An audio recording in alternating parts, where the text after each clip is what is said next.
While resting and embracing a moment of stillness, a vision appeared before me of two red spinning tops.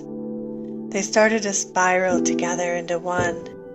It was a surprise to see because this is something I'd never seen before. I did some quick research on spinning tops, and I found that because they move so fast, they're able to stand upright on the tip and defy gravity. The rapid spinning is what kept the spinning top standing straight up. After that moment, I found myself in an experience of spinning and spiraling in whirlwinds in our situation. The enemy wanted me to believe I was being punished, but God was saying it was a time of leveling up. Before I share this story, please know I only share bits and pieces of how God leads me to give and spend. It is only when He directs me to do so in order to share a message. I personally choose to do those charitable acts of worship secretly and let God be the only witness. But there are times when He asks me to share, and this is one of them. We were at an Airbnb in a very busy Chicago neighborhood, and the resources we had were growing thinner and thinner. It was starting to feel like a desert, and I was feeling the thirst kick in. In a moment of great relief, God sent me $1,000, which I had planned to use for our food and drinks and other needs. I went to sleep that night and I encountered God. He gave me the name of a person, and He said that $1,000 was not for me, but for that person. Then God told me that He was taking away what I had in order to give me a reset and bring new plentiful support. It was more than just a moment of worship and obedience, but it was a deep healing and deliverance from fears, doubts, and unbelief. Just like in Hosea 2, God took away what I had so that I could be healed in His intimate love and find my foundation in His promise once again, and be free from all the fears of suffering. Like in Hosea 2:14-15, but once she has nothing, I'll be able to get through to her. I'll entice her and lead her out into the wilderness where we can be alone. I'll speak right to her heart and try to win her back. I'll give her back her vineyards. I'll turn the valley of Achor, that valley of trouble, into a gateway of hope. It had to have been God's grace that gave me the strength to follow such direction, because I was in such a desperate situation.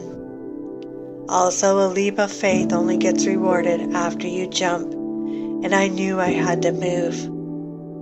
Empowered by His love, I gave the $1,000 to the person God told me to, and I chose to trust that God would refill our food and drink needs too. Not only that, but my phone bill and storage and parking were due, and I was already in over my head. The weight on God to refill me was hard. We were living day by day and barely scraping by, yet God gave us enough for each day. I had expected that I would get repaid by God the same day, because He has always multiplied my giving very quickly. But this time was a little different. I ended up going a week waiting, and the loss of not having the money that I needed set me into a time of spiraling, which was exactly where God wanted me to be. Because of all the trauma of what we had been through on this journey, I had so many stored up fears from bad memories, like when I lost my car, when we were stuck in a parking lot waiting for our promised room money. God was using this experience to heal away that trauma. When someone who has trauma, depression, or something similar goes through a loss, it will often stimulate a time of spiraling. The stress of not having the money I needed for us to survive set me into a negative spiral of worry, fear, and pain. It was like I was spinning in panic and I couldn't breathe. I was sobbing in shock and disbelief that God had not replaced what I had given out of obedience. It was a time of cleansing. Then He comforted me and showed me a root of a flower, and He said, "The bitter root of patience."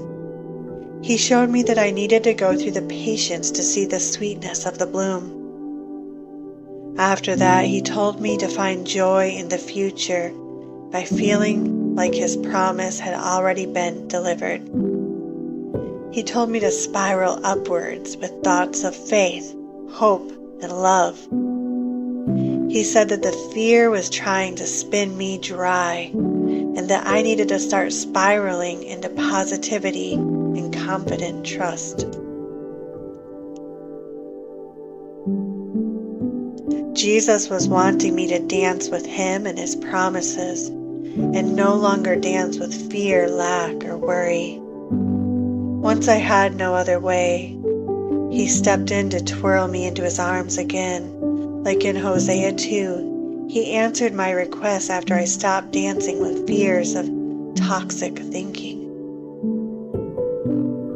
Hosea 2:20 and 21. Our marriage will be honest and truthful, and you'll understand who I really am, the Eternal One. And I swear that when that day comes, I'll answer the sky in prayers for rain, and the sky will give the land the water it's asking for. So I wiped away the tears that smeared over my cheeks, and I started to spiral upwards into faith and whirl away from the fear and unbelief. After I started to spiral upwards with faith, I received a very unexpected $2,000 to cover our needs. After I was able to catch my breath, the next whirlwind began.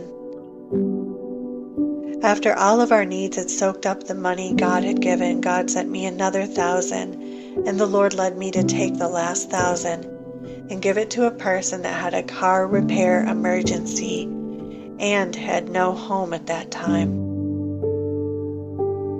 My heart was already racing in fear because our reservation was about over and we needed the money to cover our next refuge. But I chose to trust Jesus, and I gave to the person He told me to, so that they would not be stranded with no home or vehicle. This time the relief came easy, and very shortly after giving the $1,000, God had given me back $5,000 for planting that seed of faith to Him. Little did I know that God was having me plant that financial seed towards our own vehicle emergency. When God asks us to give, it is always strategic to be a double-sided blessing. The act of giving is saving ourselves and someone else. We finally left the Airbnb, and God showed me to go to a hotel in the suburbs in Chicago. It was like we drove right into an experience of tornadoes. It was like the world was spiraling with unstable conditions. I thought it was one way, but it ended up being another. The first day at the hotel, I went out to the parking lot to get into the car. My car was gone again. I was instantly struck with shock and dizzy with worry.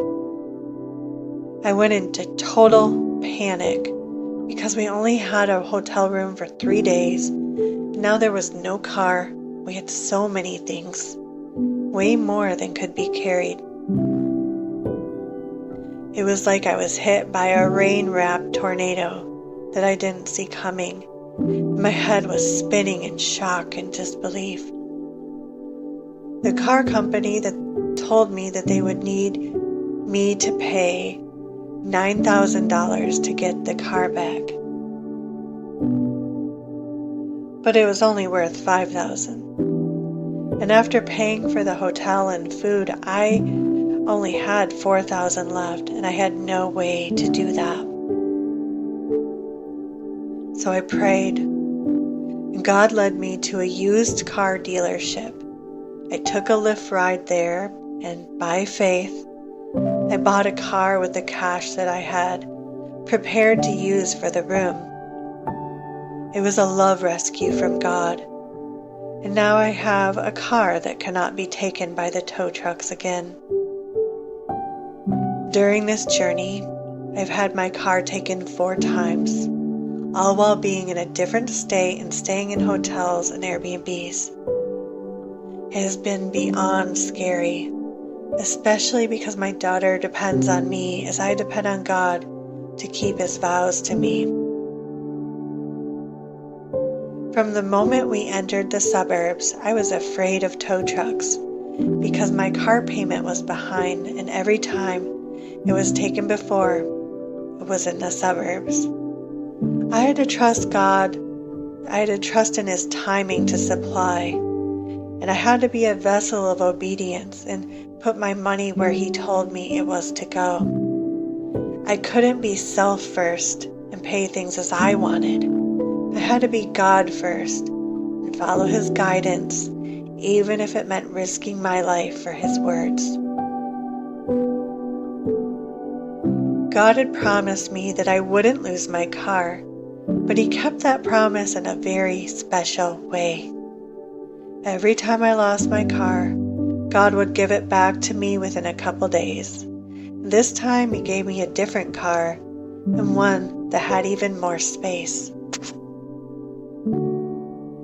After I got the new used car, I fell asleep from exhaustion, and then God said to me, "At least you don't have to be afraid anymore, and you have seen that those fears were not true."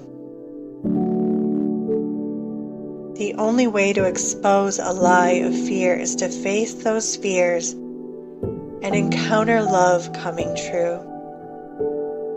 When God asks us to lay down our life and give what we have to someone else on His behalf, it is an act of love, and it is a love rescue for the upcoming needs that we will have. Whatever we plant, we will reap a harvest. If we plant seeds of love to others, then we will reap a harvest that is bountiful for ourselves.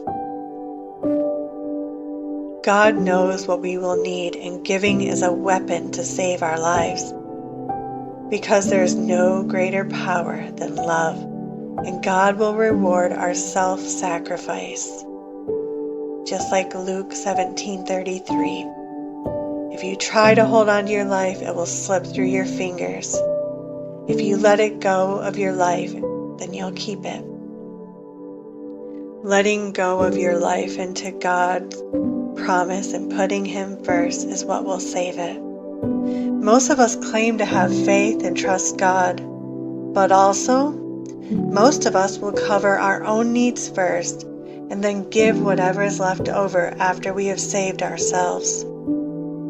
Yet having real faith in God would mean putting someone else's needs above our own and then trusting God's ever-present support to save us in our own needs. There is no greater love than to lay your life down for a friend, and what a friend we have in Jesus. We are called to be His hands and feet of love, of giving, of helping. Actions speak louder than words. It was a risk of faith that was beyond terrifying, because I didn't have a home, and for a moment I didn't have a car. I didn't know how God would keep His promise to be our refuge, our food, and to cover our needs.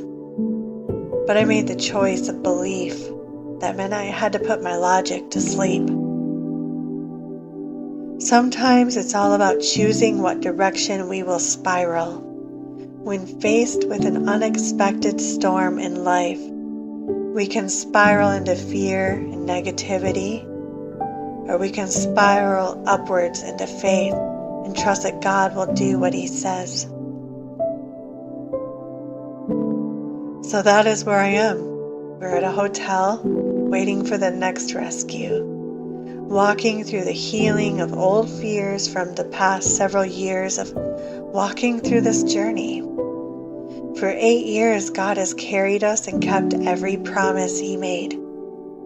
He has been our home, a very mobile home. Storms come and go, and those things that we trust in the world can be blown away. We're not supposed to put our trust in money or people or jobs or the government benefits. We're supposed to put our trust in God and trust Him to cause the waters to flow in any way that they need to, as we make ourselves conduits of His love. If we put our trust in God's promises, then we have a secure foundation that cannot be taken away by the rain-battered whirlwinds and violent winds. The sun will break through the thick black clouds, and the rainbow of promise will glow with a vibrant fulfillment. God is our ever-present rescue and strong refuge. He is a safe place from the storms that blow in. He knows when we are trusting in Him, and He will not disappoint us in our times of vulnerability and weakness. If I never faced danger, then I would never know the ever-present love of God to honor His promise. If I never went through discomfort, then I would never need a comforter.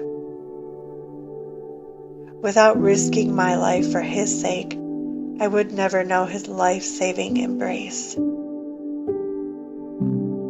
The dizziness of the storm is where the blessings are hidden. The attacks only cause us to increase. It may seem like we are spinning, but we are actually dancing upon the wind and being lifted to walk upon the air. When the enemy comes against us, God uses the negative energy to propel us upwards and even better than before, like warm air causing a balloon to gracefully rise, or like an eagle riding the contrary winds to ascend into phenomenal heights.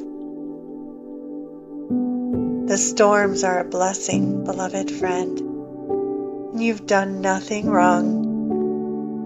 When you find yourself faced with gale-force winds in the battle, then that is a sign that you've been increased to a whole new level. That means rejoice, spin, and dance. Embrace the winds that blow and the rains that belt down, because they are being used to take you to the next best thing. You are increasing, and the enemy attacks are being placed underneath, causing you to rise to places you've only dreamed to see. It's benefiting you to have better than you've ever had, hoped, prayed for, or dreamed. I love you. This is Dannette from diamondsfromthedust.com. Come visit my website to see more about our journey and read more of the love letters on the blog and find all the hidden treasures there for you.